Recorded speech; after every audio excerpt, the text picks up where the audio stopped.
Okay. Well, by 1993, you've been doing the credit card fraud and so forth. And then you got a letter from the IRS saying you owe $25,000 in taxes, which is, we get IRS letters all the time. It's not really a big deal. I've been audited.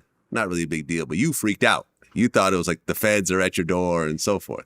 It was crazy because, at the time I was a waiter, but I had start hustling, like doing the airline tickets. So I was making a lot of money and I would just take it and do, and I put it in the bank. But I didn't know, like, especially at the branch that I was at that particular time, it was private and all of that. But they came in and they snatched the majority, or they snatched like a great deal of it out. And I got real scared because they said the IRS. So I'm thinking this is getting ready to be tax evasion, something to that nature. I didn't know. I got real nervous. And, that's when I proceeded to move forward and take the other majority of the money and go into business with my friend Matthew and get Just an Illusion. Right, the hair salon. Right. On Lakeshore Avenue. Right. Yeah, we were talking. I actually lived around the corner from there by the Grand Lake Theater. I love Lakeshore. Yeah, very nice area, by the way. Mm-hmm. One of the nicest commercial areas in Oakland. Yeah, right by the Necklace of Lights. Yep. Yeah. Yeah, I know exactly where that is. Just an Illusion is a very interesting name also. Right. That was a play off of some other things as well. Yeah. And this hair salon started to really be popping. Yes. Bunch of celebrities would roll through. Tupac would roll through. Right. My girlfriend, Layla, she used to manage Pac. Okay. So, Layla. Okay, yeah. Yeah. I know that so is. Layla, that's like my baby. Right. So she would bring him and Mac Ma and just, and they would come and get their haircuts and stuff because I had barbers as well. I think I had like maybe like 8 stations, all 4, and 2 barbers, a massage therapist, and a masseur. And mommy was the nail tech there. And, it was 2 other ones where they alternate. Yeah, so they would all come over. Police. Too Short would come by? Yes, all the children. Yep. They would come. Everybody came. All the pimps. Kenny Red and all them. Okay. Rest in peace. Any Tupac stories from that era? Not so much.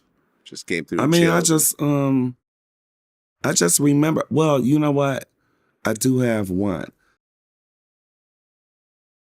Before I start generating money, I lived down the street, and my girlfriend at the time, Annalisa, like she was my good girlfriend, she worked at the hotel with me.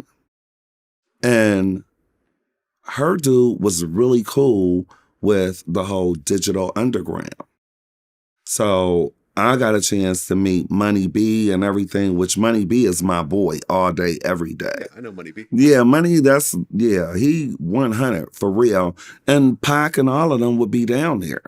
So that's probably about one of my greatest Tupac stories, the only Tupac story. Okay, so you have this hair salon, but you're still hustling. Yes. And you have a crew called the Gay Gangsters. Yeah, GGs. And they're all gay? Yeah. Okay. Well, you know what? How about this? The GGs that I do have as well, they street dudes, but they pretty much protected us. I'm going to say us, but, really, it was me. But nothing can go wrong with us because these was real street dudes. So they GGs too. And my girls, they GGs. Because everybody I know is hustlers. So they GGs. Right. And once this crew came together, you guys kind of stepped it up. You started doing, fraudulent house loans and everything else like that. You know what? That house loan shit, I don't know where they get that from. No? Because I ain't do no fraudulent house loan. Okay, but you're talking about 300,000 and so forth. You assume that's a house thing, no? No. Okay. That's not. That was a wire fraud. Okay. Yeah, like the money would whoa 24 hours. That didn't have nothing to do with no house loan. Okay. Gotcha. Okay. And you were big on Maseratis. Absolutely. That was actually my first exotic car. Yeah. A red Maserati, convertible, peanut butter interior. You felt like $1 million driving around in that car. Yeah, I love it. It was, it definitely, it was an eye opener. Yep. It's funny. I interviewed this rapper out of the Bay called Cookie Money, and we talked about this. He said those are the worst cars for criminals. The Maserati. They are like the biggest red flag for police. Yeah. Because it's not quite the Ferrari, Lamborghini level that like you might actually be getting legitimate money with that. It's sort of like the hustler's car that, like, is better than a Benz or a BMW. Right. So it attracts a lot of attention, and it's still, around 150,000. Oh, it ain't no joke. Yeah. I love it. I love mine. Didn't you buy a bunch of them? No, I only bought that one. Okay, just one. Yeah. Okay.